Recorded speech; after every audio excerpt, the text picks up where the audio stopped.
Hello, welcome back everyone. Today there is a new question. Today's question is that बहुत सारे लोग आज के टाइम पे खासकर स्टूडेंट्स को पता होता है कि मतलब क्यों अच्छा नहीं कर पाते अपनी स्टडीज़ को लेके, क्यों बहुत सारे बच्चे बस एवरेज बन के रह जाते हैं, क्यों ऐसा क्यों हो रहा है, बल्कि जबकि हमारे पास सब कुछ अवेलेबल होता है। क्योंकि इसका ये आज का क्वेश्चन है बेसिकली।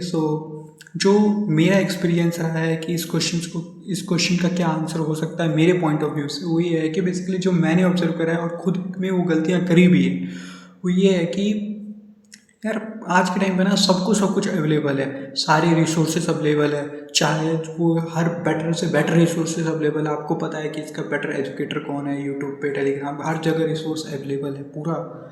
बट मेन प्रॉब्लम है क्या है ना, कि हमारे साथ कि हम जैसे एक बंदे का वीडियो देखते हैं, सोचते हैं कि यार ये समझ में नहीं आ रहा, दूसरे बंदे पे भाग जाते हैं। तो यार वहाँ ये नहीं देखते कि गलती हमारी है या उस बंदे की है, जो हम जिससे हम सीख रहे हैं। गलती हमारी भी तो हो सकती है कि यार हमें ही सब नहीं ध्यान नहीं दिया, हमें ही समझ नहीं आया वो चीज़। तो जब भी आप किसी कहीं एक रिसोर्स पकड़ो, और उससे आपने सब कुछ सुना होगा, ये चीज़ कहते हो कि एक रिसोर्स पकड़ना चाहिए, उससे स्टिक करना चाहिए, और ये 100% ये बात सही है। आज के टाइम पे ना रिसोर्सेज बहुत सारे अवेलेबल है, और हर रिसोर्स एक अच्छा ही रिसोर्स है, कोई बेटर नहीं है। ज़रूरी नहीं है कि आप बेस्ट टीचर से पढ़ के ही बेस्ट रिजल्ट ला सकते हो, ऐसा कहीं नहीं लिखा, ऐसा कोई ज़रूरी नहीं होता। बट एक जो भी रिसोर्स आपको मिला है, अगर वो अच्छा आपको लग रहा है तो स्टिक करो। पहले तो रिसोर्स अच्छे से चूज़ करो, अपना रिसर्च करके जो भी आप कर सकते हो, फिर उस रिसर्च के बेसिस पे आपको जो लगता है कि यार ये मेरे लिए सूट कर रहा है, मेरे लिए, क्योंकि हो सकता है किसी और के लिए कोई और रिसोर्स बेटर लग रहा हो किसी और को। So it all depends on every.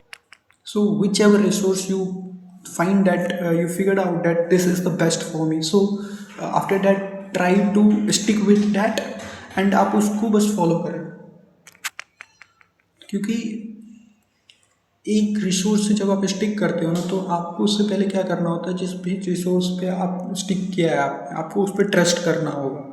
आपको ये धैर्य रखना होगा अपना कि यार वो बंदा जिसके यूट्यूब पे मैं वीडियो देख रहा हूँ वो सही पढ़ा है, आपको उस पर बिलीव करना होगा, तभी आप अच्छा कर सकते हो। अगर आप बिलीव नहीं रखोगे उस सामने वाले बंदे पे जिससे आप सीख रहे हो, तो you will keep on shuffling and no growth will be observe by you. So basically कहने का मतलब यही है कि एक चीज़ पे स्टिक करो, फिगर आउट करो कि यार ये वाला चीज़ सही है, और वो फिगर आउट किसी के कहने पे मत करो, खुद के जो अंदर से एक आती है ना आवाज़ कि यार ये टीचर मेरे को अच्छा लग रहा है, इसका पढ़ाया और मेरे को समझ में आ रहा है, ये इसके नोट्स हैं जो मेरे को एक बार में क्लियर हो रहे हैं। हो सकता है एक बार में आपको कहीं से भी क्लियर ना हो, बट तो आपके अंदर भी गलतियाँ हो सकता है कि आप ही समझ नहीं पा रहे हो, आप अपनी तरफ से एफर्ट नहीं डाल रहे हो। So this all the things can happen. So figure out, stick to it, and try to proceed with your perseverance. क्योंकि आपको रिसोर्स मिल गया, आप सब कुछ मिल गया, ये सबके पास है, सब कोई फिगर आउट कर सकते हैं, हर कोई, मैं भी फिगर आउट कर सकता हूँ, कोई और बंदा भी फिगर आउट कर सकता है। बट उससे और मेरे में क्या अंतर होगा, वो ये होगा कि मैं उस रिसोर्स के साथ किस तरीके से प्रोसीड करता हूँ, किस तरीके से मैं साल भर या 6 महीने, मेरा सेमेस्टर पूरा, मैं किस तरीके से वो रिसोर्स के साथ लगा रहता हूँ।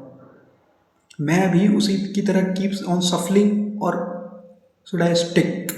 So that's basically differentiate me from others or you from others.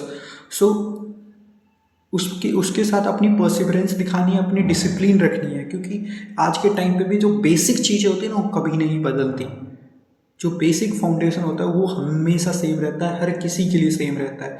So basic thing is figure out, keep doing research, figure out that this suits me, and stick to that content, and try to be in disciplined way and pursue with that only.